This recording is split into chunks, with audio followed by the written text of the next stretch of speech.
Popping bottles in the ice, like a blizzard. When we drink, we do it right. Hi everybody, today we are going to discuss about the economic impact of the integrated resort in Singapore.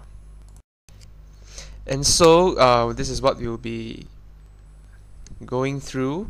Firstly, which is the introduction, the positive impact, the negative impacts, the solutions, and the conclusions. The integrated resort, the Resort World Sentosa, and Marina Bay Sands was completed in February 2009 and April 2009 respectively. The existence of the IR has enhanced our country's status as a tourism hub, having the potential to attract millions of visitors every year. Here are some of the positive impacts we felt were significant to Singapore.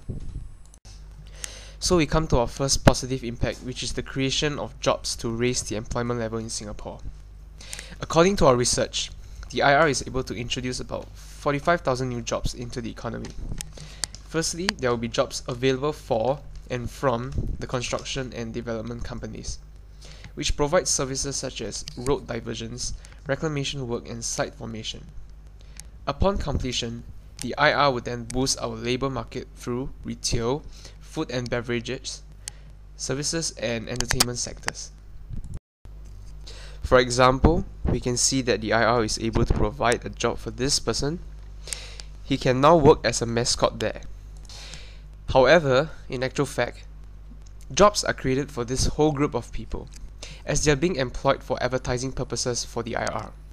Thus, we can see that the IR can actually provide everyone with many different job opportunities.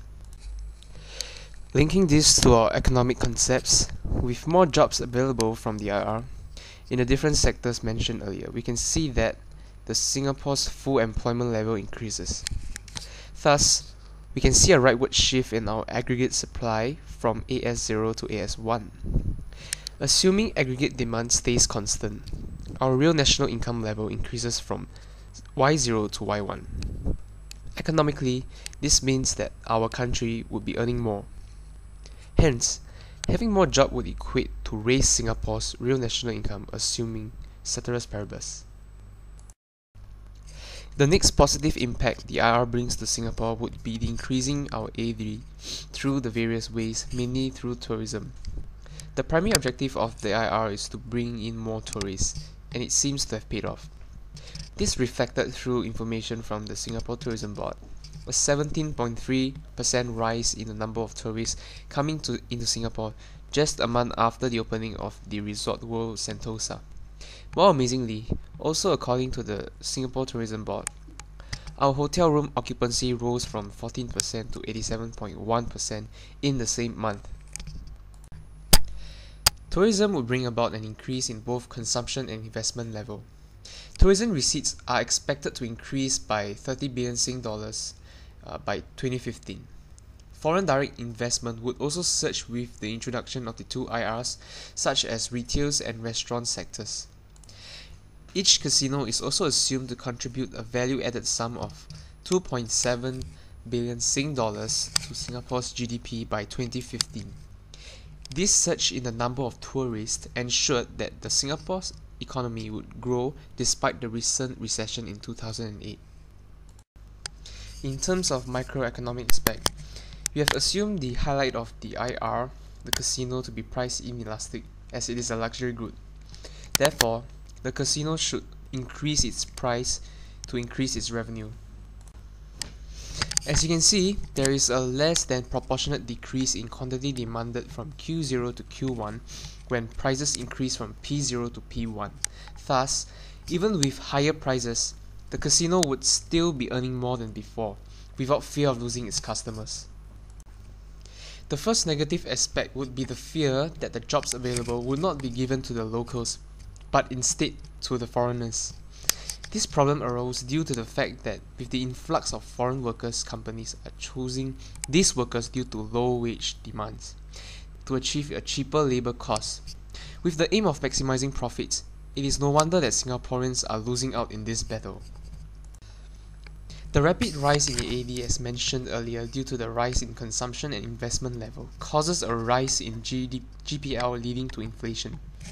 Depending on the extent of this increase, If demand pull inflation is too high, the general price level for commodities increases. This problem, coupled increased government spending on the IR, is highly possible that a creeping inflation may occur. Creeping inflation would mean a 6 to 7% increase in general price. Now, we come to solving the lack of employment for locals. We think that the best way should be to set a minimum wage for the workers working there. In addition, an employment quota that is favorable to the locals should also be implemented. The minimum wage works by preventing employers from overexploiting cheap foreign labor, hence creating more opportunities for the locals. However, one limitation would be that lesser workers could be hired to cut costs due to the increase of wages. Also, to solve demand pull inflation, we have suggested simultaneously using monetary and fiscal policy to counter the effects caused by the increase in consumption, investment, and government expenditure. For monetary policy, the government can lower money supply to increase the interest rate, thereby discouraging investment. Using fiscal policies like increasing direct taxes will lower the disposable income of every working citizens, PR, and foreigners, thus causing them to spend less on their unnecessary consumptions. The government can control their spending as well so as to lessen the impacts on demand pull inflation. When C, I, and G decreases, AD drops from AD0 to AD2, hence bringing down the GPL from P0 to P2, stabilizing the economy. This is brought about through the above mentioned policies. One limitation would be that our real national income would drop from Y0 to Y2. When C, I, and G decreases, AD drops from AD0 to AD2, hence bringing down the GPL from P0 to P2, stabilizing the economy. This is brought about through the above mentioned policies. One limitation would be that our real national income would drop from Y0 to Y2.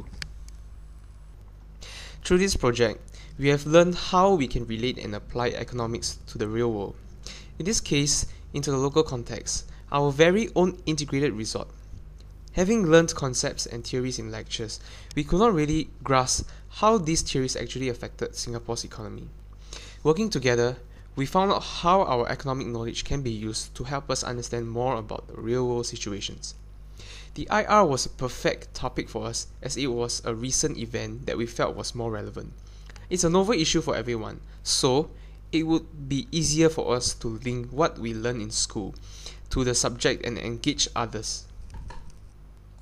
Okay, so thank you for your kind attention, and we hope you have learned more on the impacts of the IR in Singapore.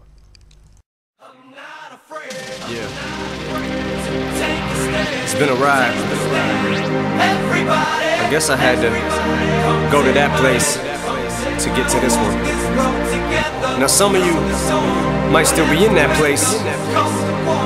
If you're trying to get out, just follow me.